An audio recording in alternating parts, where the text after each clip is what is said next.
నమస్కారం ratio TV వార్తలకు స్వాగతం. నా పేరు జ్యోతిక. వార్తల్లో ముందుగా హెడ్లైన్స్. వాలిడేషన్ చట్టాన్ని వెంటనే రద్దు చేయాలని కేంద్ర ప్రభుత్వ పెన్షన్ల అసోసియేషన్ డిమాండ్.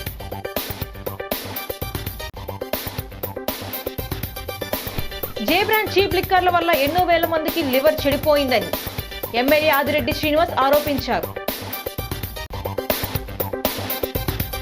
జిల్లా ఏర్పాటు చేసే స్వాతంత్ర సమర యోధుడిగా కారం తమ్మన్న దొర పేరు పెట్టాలని ఆదివాసీ మహాసభ డిమాండ్.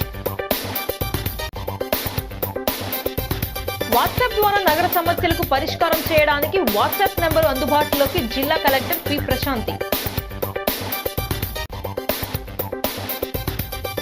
సహకార సంస్థలకు ప్రజలకు అత్యంత దగ్గరగా పనిచేసే శక్తివంతమైన సంస్థల్ని ఎం వెంకటరమణ. ఇక డీటెయిల్స్ చూస్తే, వాలిడేషన్ చట్టాన్ని వెంటనే రద్దు చేయాలని డిమాండ్ చేశారు. పే కమిషన్ల ప్రతిపాదనలను పెన్షన్లందరికీ ఒకే రకంగా అమలు చేయాలని కేంద్ర ప్రభుత్వ పెన్షనర్ల అసోసియేషన్ డిమాండ్ చేసింది. తమ డిమాండ్ల సాధనకు forum of civil pensioners association ఇచ్చిన పిలుపు మేరకు రాజమండ్రి నగరంలోని కేంద్ర ప్రభుత్వ పెన్షనర్ల అసోసియేషన్ ఆధ్వర్యంలో పుష్కర ఘాట్ దగ్గర శుక్రవారం మానవహారం నిర్వహించారు. Convener K Bhaskar Rao, BSNL తరపున RSN Murthy, K Sanyasarao, AVV Satyanarayana, SN Raj Kumar, N Venkatrao, K Syamalarao, postal తరపున D Tirupatirao, MV Ratnam, CH Dharmaraju, SSN Reddy, KSN Reddy తరపున చిక్కాల వెంకట్రావు తదితరులతో పాటు జిల్లాలోని అన్ని రంగాల కేంద్ర ప్రభుత్వ ఉద్యోగులు అధిక సంఖ్యలో పాల్గొన్నారు. ఈ సందర్భంగా నాయకులు మాట్లాడుతూ పెన్షనర్లను పే కమిషన్ అమలుకు ముందు రిటైర్ అయిన వాళ్ళు, పే కమిషన్ అమలు తర్వాత రిటైర్ అయిన వాళ్ళు అని 2 వర్గాలుగా విభజించడాన్ని తీవ్రంగా వ్యతిరేకిస్తున్నామన్నారు. ఇది అమల్లో ఉంటే పే కమిషన్కు ముందు రిటైర్డ్ అయిన ఉద్యోగులకు గతంలో మాదిరిగా పెన్షన్ రివిజన్ అడిగే హక్కు కోల్పోతారన్నారు.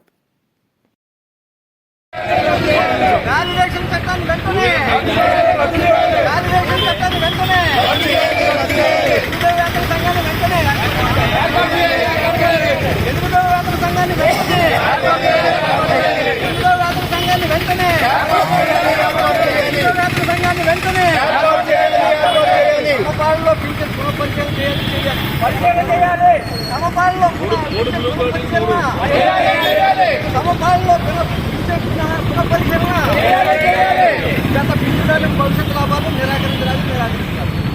పింఛన్దారులకు భవిష్యత్తు లాభాలు నిరాకరించారు. గత పింఛన్దారులకు భవిష్యత్తు లాభాలు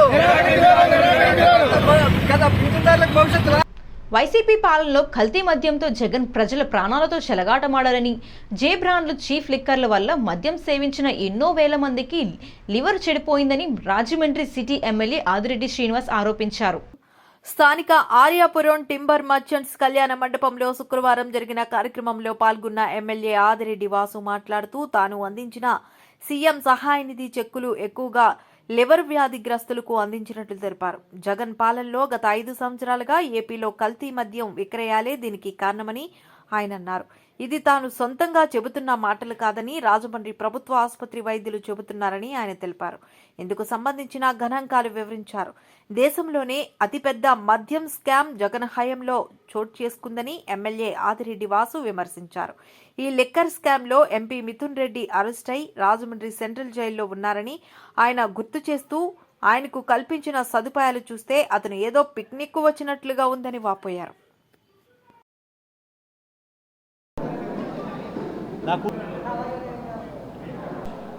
నాయుడు అక్కడ ఉండి వెనకాల కొద్దిగా చెప్పు, మీడియా ఉంది కదా, సైలెంట్గా ఉంటుంది.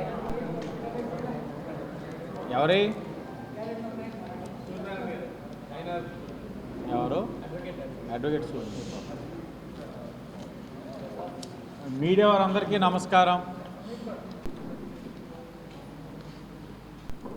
ఎన్నడూ లేని విధంగా ముఖ్యమంత్రి యొక్క సహాయ నిధి నుంచి నేను ఒకటే చెప్తా ఉన్నా, నేను ఎల్లున్నా ఆ పార్టీకి స్కాములు కొత్త ఏమి కాదు, కానీ ఇంకా భవిష్యత్తులో స్కామ్ చేసే అర్హత కూడా పార్టీకి రాదు. ఎందుకంటే ప్రజాస్వామ్యబద్ధంగా వాళ్ళు తిరస్కరిస్తారు. ఎన్ని కోట్లు స్కామ్ చేశారో తెలియజేస్తాం, మద్యానికి బానిసైన వ్యక్తుల సంఖ్య తెలియజేస్తాం.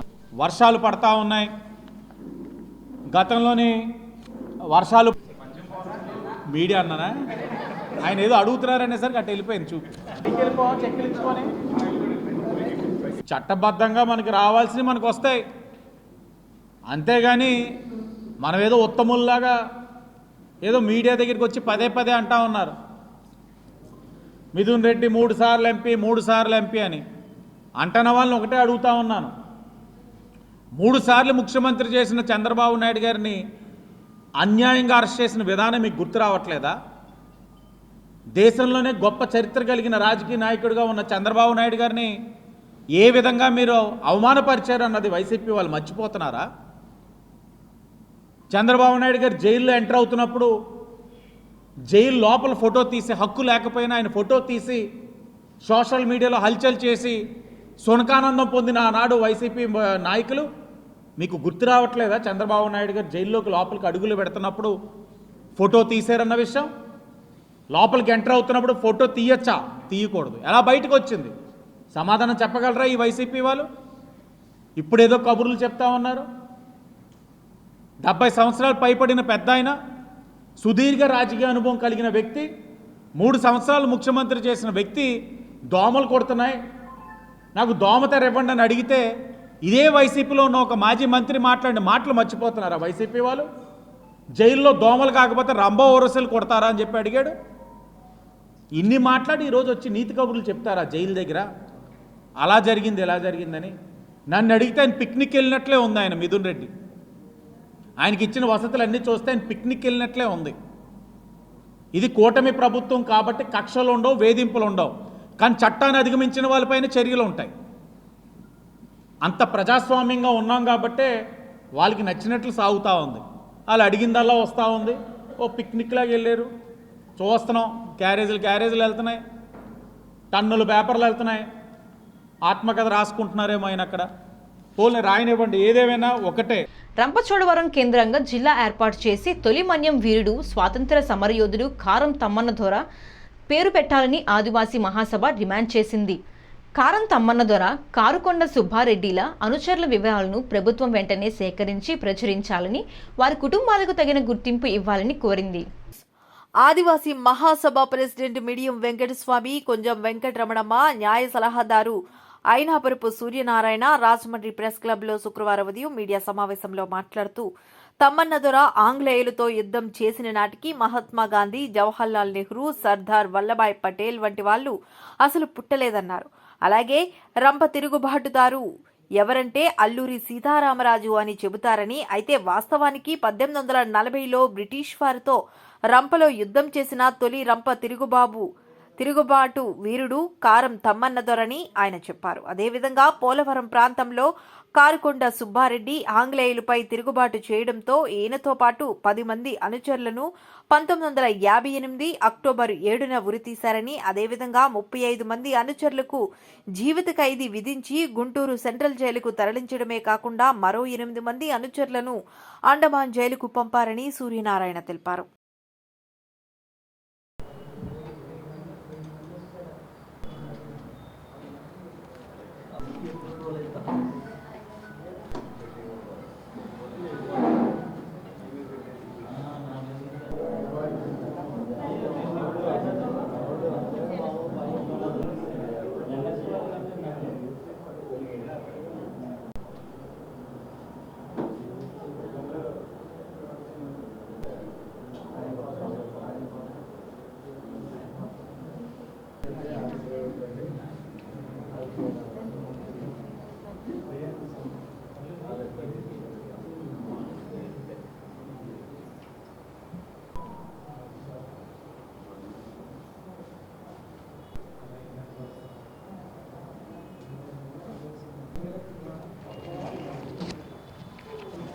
ఈరోజు తొలి గిరిజన వీరుడు 1840లోనే బ్రిటిష్ వారితో పోరాటం చేసినటువంటి కారం తమ్మన్న దొర 145వ వర్ధంతి.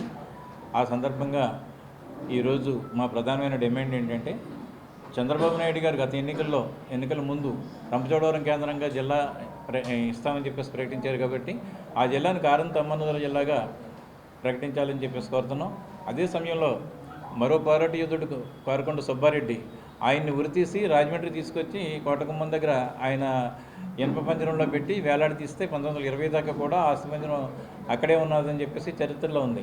కాబట్టి ఆయనకు సంబంధించినటువంటి ఆయన అనుచరులు 10 మందిని ఉరితీశారు, 35 మందిని గుంటూరు సెంట్రల్ జైలుకి పంపించారు, యావజ్జీవం వేసి 8 మందిని అండమాన్ పంపించారు. ఇంత చరిత్ర ఉన్నటువంటి గిరిజనులకు సంబంధించి ఏ విధమైనటువంటి రికార్డు కూడా ఇవాళ ప్రభుత్వం దగ్గర లేదు. వాళ్ళ కుటుంబ సభ్యులు ఏ పరిస్థితిలో ఉన్నారో కూడా ఇవాళ ప్రభుత్వం దగ్గర లేకపోవడం అనేది చాలా సిగ్గుచేటైనటువంటి విషయం. కేంద్రం గుర్తించి కారంతమ్మన ద్వారా కారకొండ సుబ్బారెడ్డిని గుర్తించి కేంద్ర ప్రభుత్వం అక్కడ సంస్మరణ సభ ప్రకటించింది 75 సంవత్సరాలు ఆయా స్వాతంత్రం వచ్చిన సందర్భంగా. కానీ రాష్ట్ర ప్రభుత్వం ఎక్కడ కూడా దానికి సంబంధించి ఏ విధమైన కార్యక్రమం కూడా తీసుకోలేదు. అదే కారంతమ్మన ద్వారా కూడా 30 మంది అనుచరులతోటి ఒక ముఠాగా ఏర్పడి ఒక ఉద్యమాన్ని చేపట్టి బ్రిటిష్ వాళ్ళకి వ్యతిరేకంగా పోరాటం చేస్తే ఆ 30 మంది ఎవరు, వాళ్ళ పరిస్థితి ఏంటి? అదే సమయంలో ఇక్కడ 1846లోనూ ఒక ఆయన అరెస్ట్ చేసి ఇక్కడ రాజమండ్రి సెంట్రల్ జైల్లో కూడా తరలించారు. ఆయన ట్రైల్కి రాకుండానే ఆయన చనిపోయాడు. మరి ఇటువంటి డేవిడ్ ఆర్నాల్డ్ అని ఎవరో ఈ చరిత్ర అంతా రికార్డ్ చేశారు. కానీ ఇక్కడ మన రాష్ట్రంలో ఇక్కడ సరైనటువంటి లేదు. కానీ రాష్ట్ర ప్రభుత్వంలో దానికి ఒక డిపార్ట్మెంట్ ఉంది, జనరల్ అడ్మినిస్ట్రేషన్ డిపార్ట్మెంట్. వాళ్ళు చేయాల్సిన పని ఇదే, ఇలాంటివన్నీ చేయాలి. కానీ వాళ్ళు ఇప్పటివరకు కూడా చేయలేదు. అలాగే కేంద్రంలో హోమ్ అఫైర్స్ వాళ్ళ పని కూడా ఇదే, స్వాతంత్ర సమరయోధులకు సంబంధించినటువంటి వాళ్ళ కుటుంబాలను ఐడెంటిఫై చేయడమే. వాళ్ళు ఇప్పటి వరకు కూడా ఈ 2 విషయాల్లోనూ కూడా వీళ్ళిద్దరి విషయంలోనూ కూడా చేయకపోవడానికి కారణం వీళ్ళు గిరిజనులు అవడమే. కాబట్టి ఇప్పటికైనా ప్రభుత్వం తగిన వాళ్ళ అంశాలకు సంబంధించి ప్రత్యేకమైన కార్యక్రమం ఆగస్టు 15వ తేదీలోగా ప్రభుత్వం తీసుకోవాలని ఈ గ్రామాన మేము కరపత్రాలను కూడా పంపిణీ చేసే కార్యక్రమం చేసి ప్రభుత్వం పైన ఒత్తిడి తీసుకొస్తున్నాం ఆదివాసీ మహోత్సవ్గా. వాట్సాప్ ద్వారా నగర సమస్యలకు పరిష్కారం చేయడానికి వాట్సాప్ నంబర్ అందుబాటులోకి తెచ్చినట్లు జిల్లా కలెక్టర్ నగరపాలక సంస్థ ఇన్ఛార్జ్ కమిషనర్ పి ప్రశాంతి తెలిపారు. రాజమహేంద్రవరం నగరపాలక సంస్థ ఇన్ఛార్జ్ కమిషనర్గా వ్యవహరిస్తున్న జిల్లా కలెక్టర్ ప్రశాంతి నగర పరిధిలోని పారిశుద్ధ్యం, ఇంటి పనులు, మురుగునీటి పారుదల, త్రాగునీరు, రోడ్డు మరమ్మతులు, ట్రాఫిక్, ధృవీకరణ పత్రాలు తదితర ప్రజా సమస్యల పరిష్కారానికి ప్రత్యేక వాట్సాప్ నెంబర్ 9866576600ను అందుబాటులోకి తీసుకువచ్చినట్లు తెలియజేశారు. ఈ నెంబర్కు నగర ప్రజలు తమ పేరు, నివాస ప్రాంతం, సమస్య వివరాలు పంపించాలని సూచించారు. అందిన ఫిర్యాదులపై సంబంధిత విభాగాల అధికారులతో సమన్వయం చేసి పరిశీలన అనంతరం తగిన చర్యలు తీసుకుంటామని కలెక్టర్ పేర్కొన్నారు. ప్రజలు సద్వినియోగం చేసుకోవాలని సూచించారు. అధిక వర్షాలపై ప్రజలు అప్రమత్తంగా ఉండాలని కలెక్టర్ సూచించారు.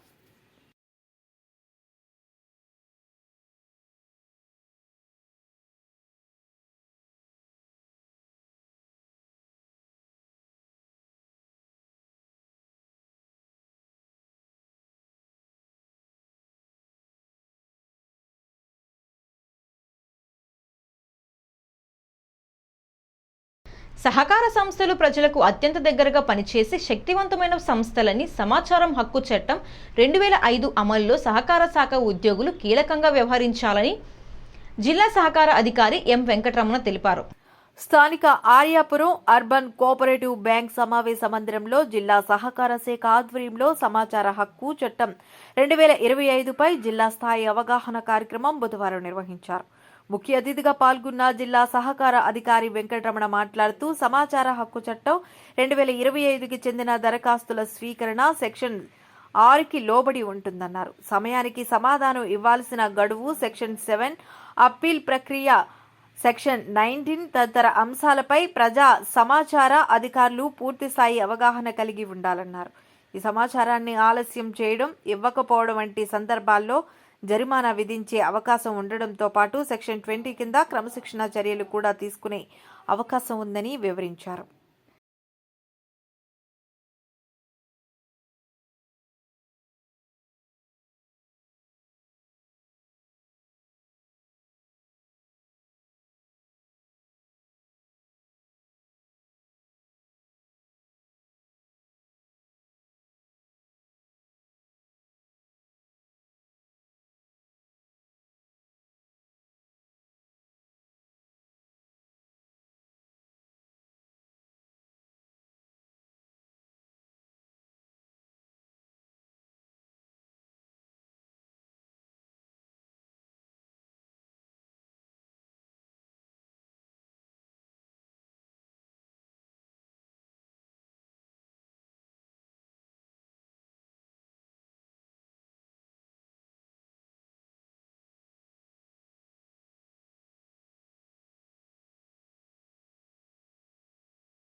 బంగాళాఖాతంలో అల్పపీడనం కారణంగా వర్షాలు కురుస్తున్నాయి. నగరమంతా వర్షానికి తడిసి ముద్దయింది.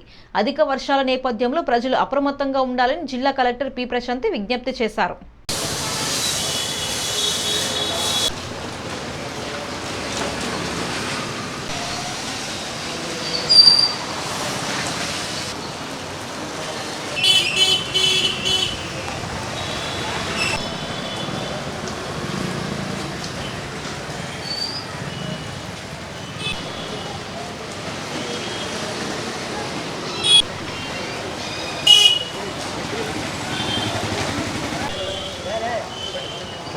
చెప్పిందా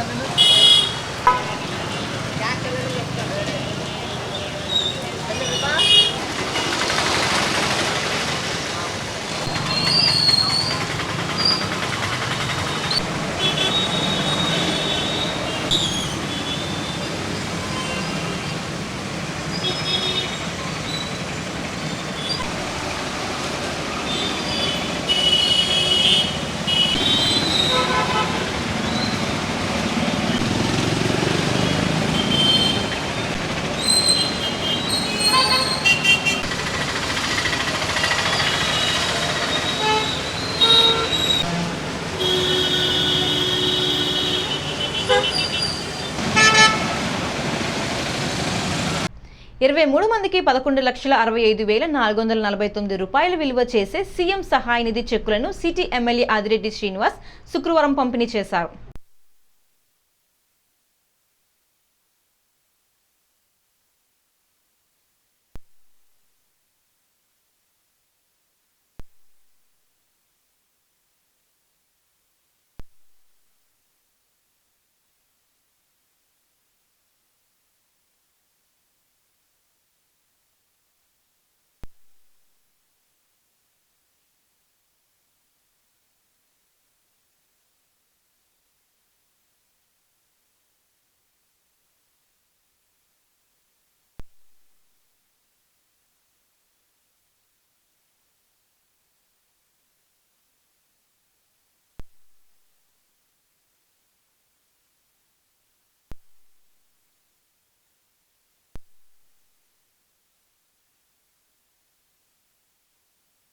పేదలకి ఆర్థిక సహాయం అందించడం జరుగుతూ ఉంది.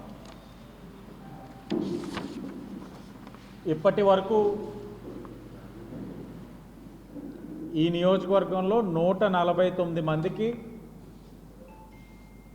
1,99,17,774 రూపాయలు ఆ 149 మందికి అందించడం జరిగింది. ఈరోజు అదనంగా ఇంకొక 23 మందికి, అంటే ఈ 149 మంది ఈ 23 మంది కలిపి మొత్తంగా 172 మందికి ఈ 23 చెక్కులు ఈరోజు ఇవ్వబోతున్నాయితో కలిపి 172 మందికి 2,10,83,223 రూపాయలు ముఖ్యమంత్రి సహాయ నిధి అందించేవని ఈ నియోజకవర్గ శాసనసభ్యుడిగా, కూటమి కుటుంబ సభ్యుడిగా చాలా గర్వంగా చెప్తా ఉన్నాం. అదనంగా ఇంకా 64 చెక్స్ పెండింగ్ ఉన్నాయి. ఆ 64 చెక్స్ విలువ 2,55,72,710 రూపాయలు. సరే, ముఖ్యమంత్రి యొక్క సహాయ నిధి నుంచి అనేక మంది కుటుంబాలు ఈరోజు ఇస్తున్న చెక్కులతో కలిపి 172 కుటుంబాలని ఆదుకోవడం జరుగుతూ ఉంది. తూర్పుగోదావరి జిల్లాలో రీసర్వే పూర్తయిన గ్రామాల్లో వెబ్ లైన్ 2.0 జాయింట్ పట్టాదారులను నమోదైన భూ యజమానులు తమ భూములను వ్యక్తిగతంగా విభజించుకునేందుకు 2025 డిసెంబర్ 31వ తేదీ వరకు అవకాశం కల్పించినట్లు జాయింట్ కలెక్టర్ ఎస్ చిన్నరాముడు తెలిపారు.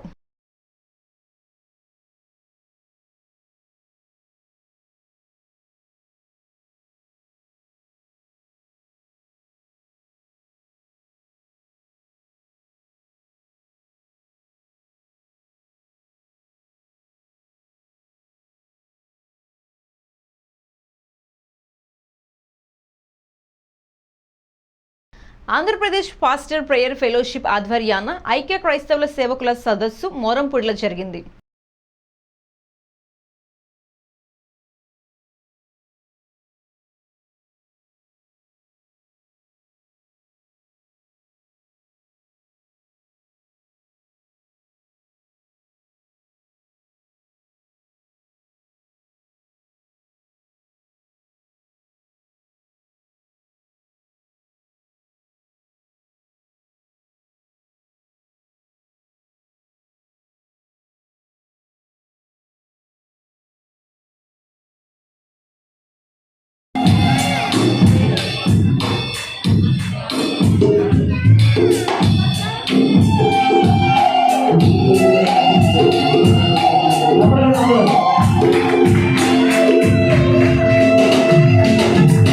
నాకు ఎప్పుడు కష్టం వచ్చినా మీరు చర్చికి వెళ్తాను, ఈ దేవుడిని చెప్పుకుంటాను. నాకు ఎప్పుడు మనసు బాధ కలిగినా, నాకు ఏదైనా సమస్యలు ఎదురైనా, ఆరోగ్యపరమైన సమస్యలు ఎదురైనా, ఇంట్లో వారికి ఎవరైనా ఆరోగ్యపరమైన సమస్యలు ఎదురైనా నేను చర్చికి వెళ్తాను, నేను ప్రార్థన చేస్తాను. కానీ కొన్ని ఆచారాలు అత్తగారి కోసమో లేదంటే భర్త కోసమో కొన్ని పాటించాలి, కానీ నా ఆత్మలో ఉండేది మాత్రం ఎప్పుడు కూడా యేసు ప్రభు. ఎందుకంటే ఏదైనా సమస్య బాధ చెప్పుకుంటే వెంటనే ఆలోచిస్తారు. అలాగా వెంటనే తీర్చే దేవుడు ఏకైక దేవుడు మన యేసుప్రభు ఒక్కడే. అందరికీ కూడా నేను ఎంతో నమ్మకంగా, అంతేకాదు 2-3 విషయాలు ఇంకా ఉన్నాయి, అవి కూడా నాకే జరిగినాయి కదా. అందుకే యేసుప్రభు అంటే నాకు చాలా ఇష్టం. అప్పటి నుంచి ఇప్పటి వరకు కూడా ఎప్పుడు కూడా నాకు యేసుప్రభు ప్రార్థన ఎవరు పిలిచినా కానీ ఖచ్చితంగా అటెండ్ అవుతాను.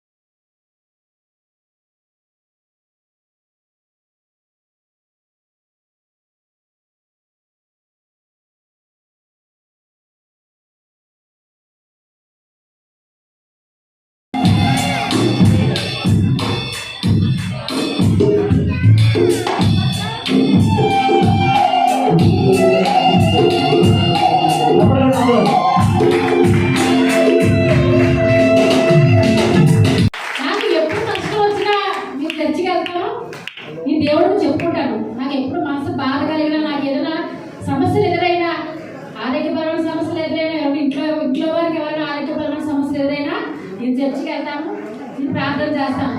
కానీ కొన్ని ఆచారాలు అత్తగారి కోసమో లేదంటే భర్త కోసమో కొన్ని పాటించాలి, కానీ నా ఆత్మలో ఉండేది మాత్రం ఎప్పుడు కూడా యేసు ప్రభు. ఎందుకంటే ఏదైనా సమస్య బాధ చెప్పుకుంటే వెంటనే ఆలోచిస్తారు. అలాగా వెంటనే తీర్చే దేవుడు ఏకైక దేవుడు మన యేసుప్రభు ఒక్కడే. అందరికీ కూడా నేను ఎంతో నమ్మకంగా, అంతేకాదు 2-3 విషయాలు ఇంకా ఉన్నాయి, అవి కూడా నాకే జరిగినాయి కదా. అందుకే యేసుప్రభు అంటే నాకు చాలా ఇష్టం. అప్పటి నుంచి ఇప్పటి వరకు కూడా ఎప్పుడు కూడా నాకు యేసుప్రభు ప్రార్థన ఎవరు పిలిచినా కానీ ఖచ్చితంగా అటెండ్ అవుతాను. ఈ వార్తలు ఇంతటితో సమాప్తం. నమస్కారం.